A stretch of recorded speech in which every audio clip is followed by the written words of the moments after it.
I'm Daniel. And I'm Micah. And we are the Sultans of Sport.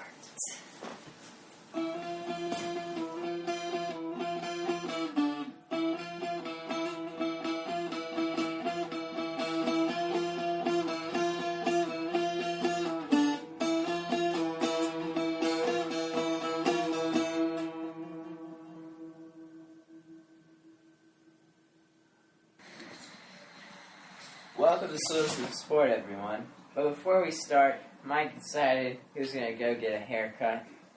And so he also decided he was going to ask the barber a question about who will win the AL East. Let's go take a look.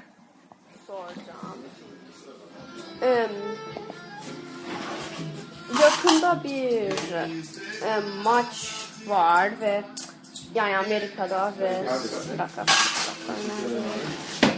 ve senin acelem yok, sen bak. Acelem yok.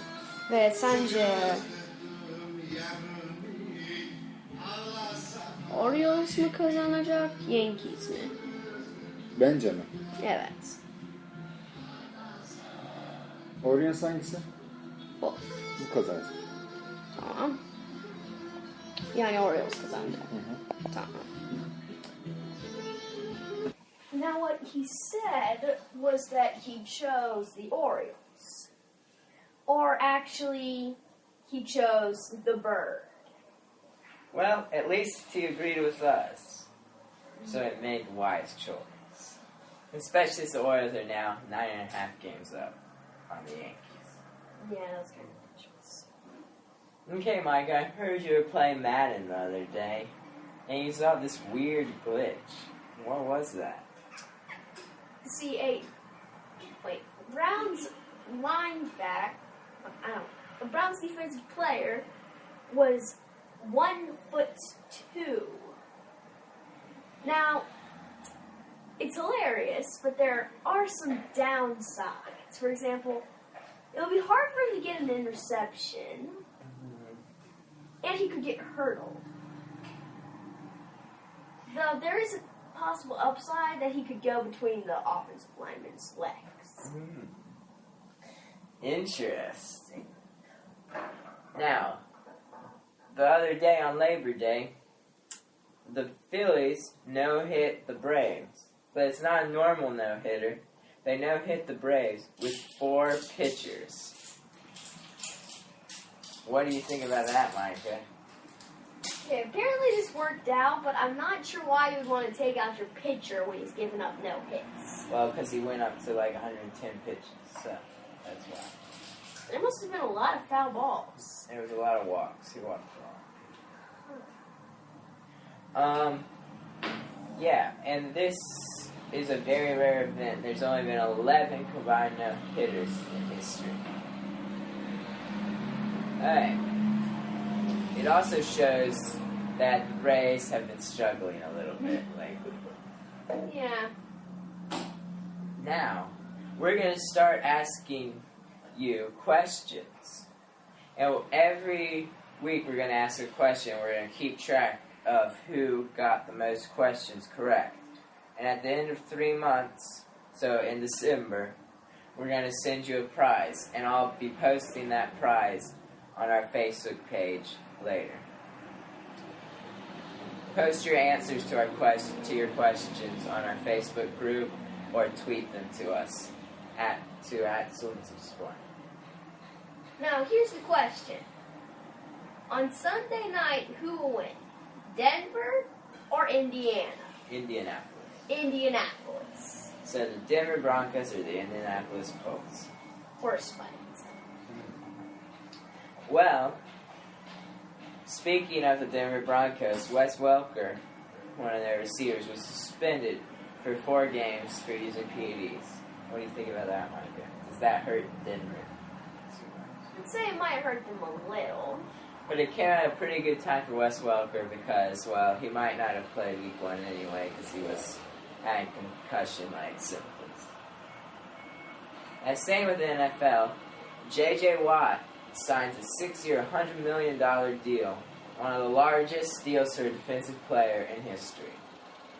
What do you think, Micah?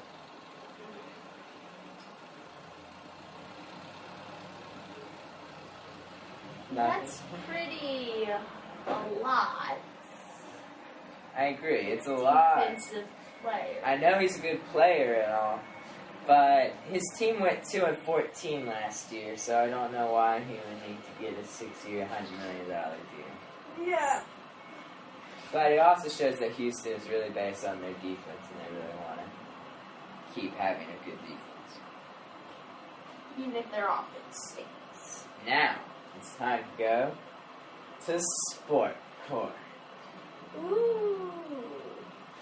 Now, new polls have been released about the Redskins' name. Says here that 58%, only 58% of players thinks the Redskins should keep their name. This is a surprisingly low percent, since the average person, this normal person, thinks 71% think that the Redskins' name should not be changed. What do you think, Micah? Do you think more of the players are right, or more of the normal people are right? Well, I think that 42% and 29% are right. So you think the players are more correct in this case? I agree Yes. with you. I think that if more than 10% of a minority group think that is offensive, in this case, if Native Americans think that this name is offensive, then it should be changed. And if more than 10% or 20% of the population thinks it should be changed, then I think the Redskins' name needs to be changed. And we've got almost 30%. So, it turns out there is going to be one rookie starting quarterback this year, even though it started looking like there wasn't going to be. But it's not who you think. It's not Teddy Bridgewater. It's not Blake Bortles. It's not Johnny Manziel. It's Derek Carr out of Fresno State, who's going to start as the Oakland Raiders starting quarterback over Matt Schaub, the old Houston quarterback who led his team to 2-14 last year. What do you think about that, Micah? Well, first of all, who? He's Derek Carr out of Fresno State. Okay. He was their second-round draft pick. Okay. So, the Oakland Raiders didn't seem to have too many good choices. They've got a rookie quarterback who no one's heard of. Plenty of people have heard of him, but okay. And another quarterback who led his team to 2-14.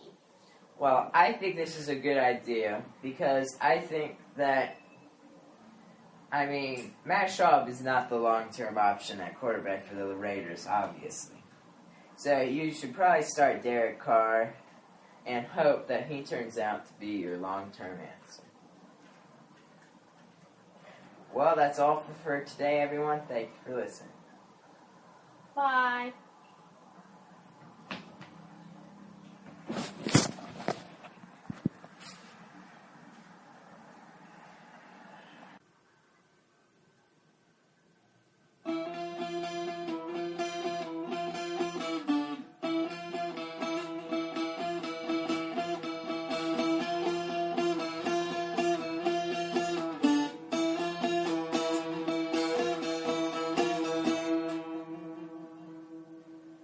Listening to our podcast. You can find it on YouTube, and don't forget to join our Facebook group and follow us on Twitter.